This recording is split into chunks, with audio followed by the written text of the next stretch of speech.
Hey guys, in this video I will show you how to fix Steam not sending verification code. Alright, let's begin.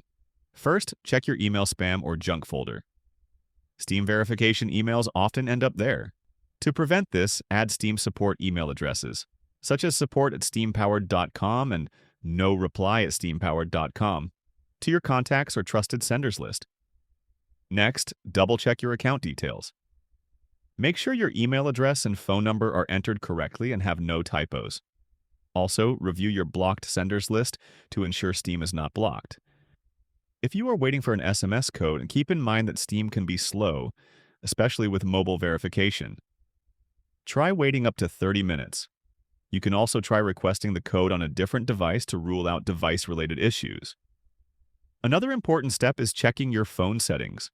Some mobile providers block international messages by default, so enable international SMS or calls in your phone settings. Additionally, check if you are using a VPN.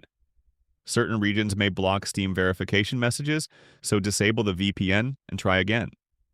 If none of these steps work, contact Steam support and submit a support request. So that's basically how you can fix Steam not sending verification code. That's it for this video. Thanks.